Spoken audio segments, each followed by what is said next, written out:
आज भारत बंद है। जी हां, और भारत बंद के चलते जगह जगह से विरोध प्रदर्शन की तस्वीरें आप तक पहुंचाई न्यूज 18 राजस्थान ने। आपको बता दें, सुप्रीम कोर्ट के फैसले के खिलाफ भारत बंद किया गया है। SC/ST एक्ट के फैसले को लेकर सुप्रीम कोर्ट ने कहा था कि तुरंत गिरफ्तारी पर रोक लगाई जाए और फैसले के विरोध में भारत बंद किया जा रहा है। प्रदेश में जगह जगह विरोध प्रदर्शन की तस्वीरें देखने को मिल रही है और कुछ जगह पर हिंसा तक देखने को मिली। हालांकि पुलिस जाब्ता जगह जगह तैनात किया गया।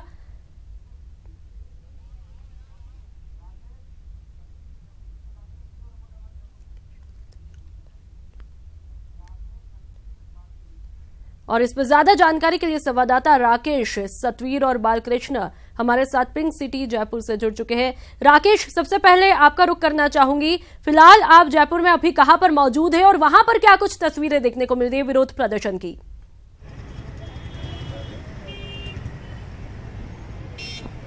नुपुर, मैं इस समय टोंक फाटक पर मौजूद हूं, जो कि जयपुर की लाइफलाइन कही जाने वाली रोड है। ये टोंक रोड का एक बार मैं अपने कैमरामैन घनश्याम से कहूंगा कि वो एक बार विजुअलाइज करके दिखाए कि शहर के अंदर क्या हालात हैं। कमोबेश ये हालात शहर के हर मुख्य मार्गों पर देखने को मिले हैं, जहां पर जाम जैसी सिचुएशन बनी हुई है। सभी मिनी बसें हो, छोटा व्हीकल हो, सभी वाहन यहाँ पर बंद हैं। एक तरह से कह सकते हैं चक्के जाम जैसी स्थिति हो गई है। कई एम्बुलेंस को यहाँ पर मैंने फंसते हुए देखा। एक बार मैं कैमरामैन से कहूंगा कि पीछे दिखाएं, एक एम्बुलेंस और अभी आई है जो कि जाम के अंदर फंसी हुई थी।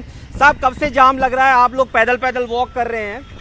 1 घंटे से लग रहा है सर। हाँ, 1 घंटे से ज्यादा हो गया। यहाँ पे टोंक फाटक पे 1 घंटे से लगा है। लोगों के अंदर खासा आक्रोश है कि बिना बताए उन लोगों को ये सूचना भी नहीं थी कि इतनी बड़ी हालात जयपुर शहर के अंदर हो जाएगी। मैं कुछ समय पहले टोंक फाटक पर था। टोंक फाटक पर जिस प्रकार से ट्रेनें रोकी गई, जिस प्रकार से यह हालात पैदा हुए, अपने आप में परेशान कर देने वाली व्यवस्थाएं हैं। लोगों ने एक दूसरा रुख इख्तियार कर लिया अब टोंक राट पर। जिस प्रकार से देखते हैं टोंक फाटक पुलिया के ऊपर लोग जो वॉकवे है उसको अब माध्यम बनाकर अपने गंतव्य स्थल तक पहुंचने का प्रयास कर रहे हैं, चाहे बाइक हो या पैदल हो। बस छोड़ दी है इन लोगों ने और अब खुद के पैदल मार्फत आ रहे हैं। मेरे साथ बाइक सवार है। क्या सिचुएशन आ रही है? पीछे कितने हालात खराब है? जी, चलिए हम आपसे लगातार अपडेट लेते रहेंगे राकेश, लेकिन इस वक्त की बड़ी खबर आपको बता दें, जयपुर मेट्रो का संचालन रोका गया।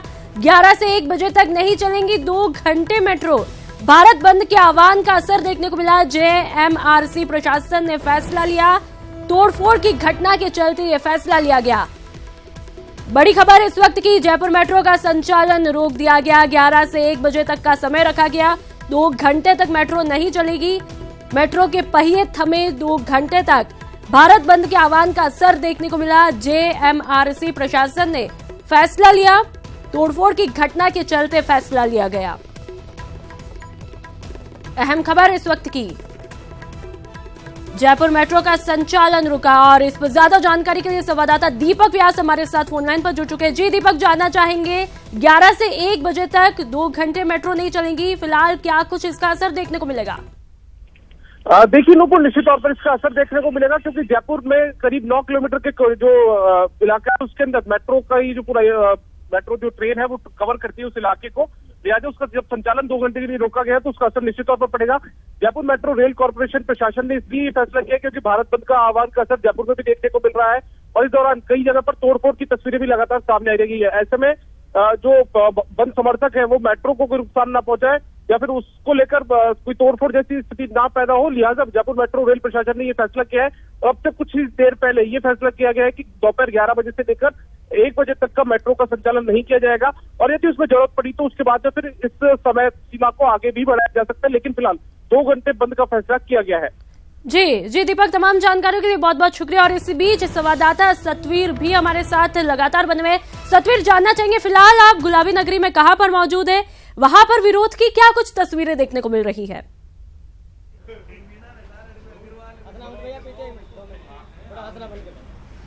जी बिल्कुल, मैं आपको बता दूं कि अभी हम रिद्धि सिद्धि चौराहे के यहाँ पर स्थित है और यहाँ पर कुछ जो यहाँ पर रैली निकाली जा रही थी, उसी दौरान कुछ उत्पाती जो युवक है वो एक शोरूम में घुसे हैं और वहाँ पर यहाँ पर तोड़फोड़ की है। आप देख सकते हैं कि अभी हम मौके पर हैं और किस तरीके से ये जो पूरी रैली के तरह ये सामने शोरूम के बाहर ही रैली की तरह बाहर निकले थे और उसके बाद में अचानक सभी ने इस जो शोरूम की तरफ है यहाँ पर इधर रुक किया और रुक करने के बाद में जो इसके शीशे थे वो यहाँ पर तोड़ दिए गए हैं, पत्थर इस शोरूम के ऊपर फेंके गए हैं, जिसके कारण से काफी नुकसान इस शोरूम का हुआ है और जो पूरा जो बाहर का जो गेट है वो पूरा तोड़ दिया गया है। चारों तरफ कांच ही कांच यहाँ बिखरे हुए हैं। अचानक ये जो सभी उत्पाती जो युवक थे अचानक अंदर घुसे और जो नारे यहाँ पर लगा रहे थे, जो विरोध किया जा रहा है, उसके बावजूद एकदम से अंदर घुसने के बाद में यहाँ पर पत्थर फेंके गए। उसका नजारा आप देख सकते हैं कि इसका जो विरोध है वो लगातार किया जा रहा है और लोगों में तो जो SC/ST एक्ट को लेकर सुप्रीम कोर्ट के जो फैसला दिया था, लगातार आपसे जानकारी लेते रहेंगे। लेकिन इस वक्त की अहम खबर बता दें, सरकार ने पुनर्विचार याचिका दाखिल कर दी है।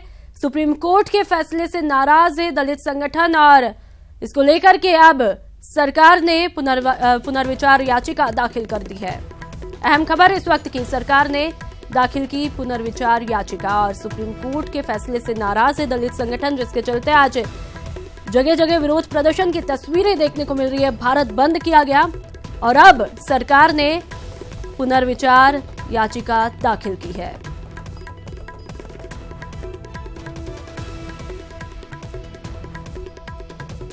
SC/ST एक्ट के विरोध में आज भारत बंद है।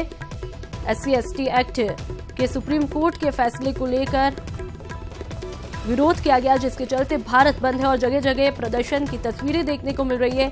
कई जगह पर हिंसा की भी तस्वीरें देखने को मिली और अब आखिरकार सरकार ने पुनर्विचार याचिका दाखिल की है।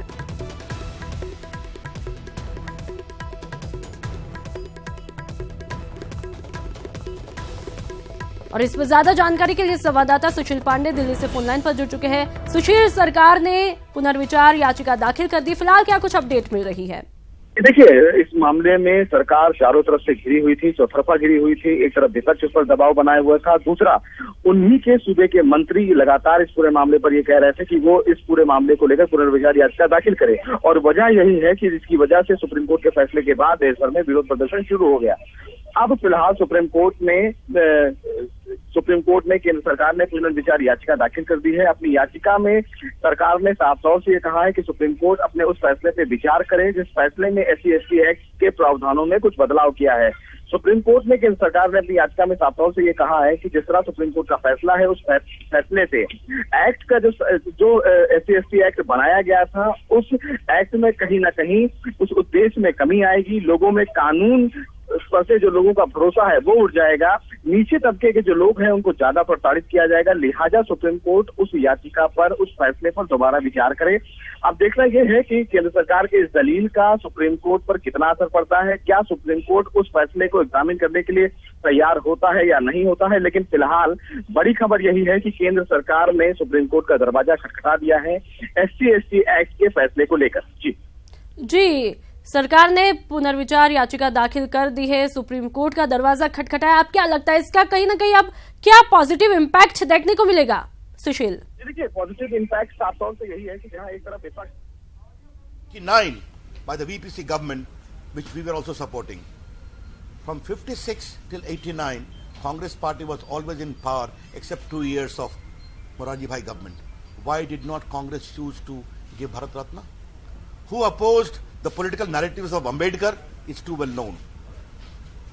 My friend Thawar Chandji is here. In the Social Justice Ministry, we have taken a lot of initiative for the kalyan of the Dalits.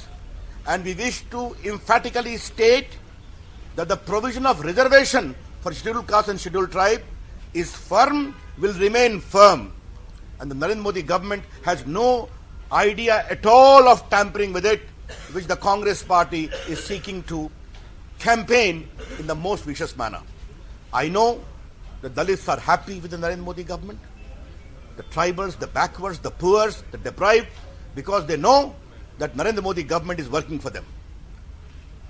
In spite of all these narratives, at times they will raise the issue of triple talaq, it is pending in the Raj Sabha.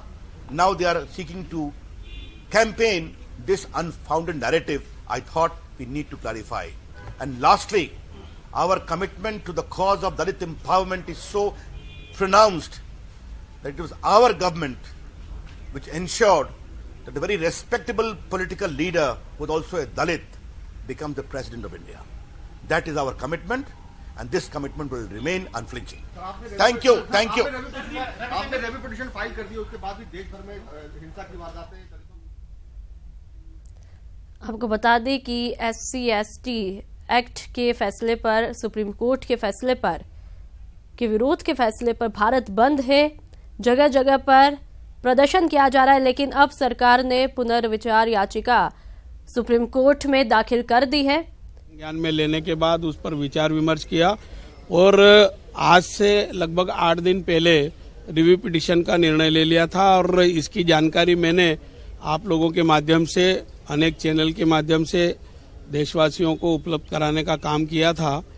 बीच में 4 दिन की छुट्टियां होने के कारण supreme court में वो याचिका, पुनर्विचार याचिका दायर नहीं कर सके थे, परंतु मैं उनको अवगत कराते हुए ये आश्वस्त करना चाहता हूं कि नरेंद्र मोदी जी के नेतृत्व में SC/ST OBC वर्ग के हितों का संरक्षण होता रहेगा।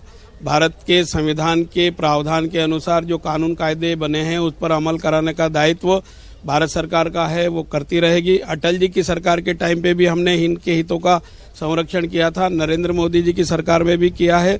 ये जो एट्रोसिटी एक्ट में सुधार करने का काम किया है वो भी हमने किया है। भारत सरकार ने रिव्यू पिटीशन का निर्णय लिया है, वो रिव्यू पिटीशन आज की तारीख में सुप्रीम कोर्ट में दायर कर दी जाएगी। सावित्री बाई फुले कह रही है कि मोदी सरकार की नीतियां दलित विरोधी हैं, तो आप ही की पार्टी के सांसद अगर कह रहा है कि दबाव में आकर के इस तरह का फैसला लिया सरकार, किसी के दबाव में नहीं आए। मैंने बताया कि 8 दिन पहले ये निर्णय कर लिया था और इसकी जानकारी भी मैंने दे दी थी। जहां तक विपक्ष का ये कहना कि हम दलित विरोधी हैं या अनुसूचित जाति जनजाति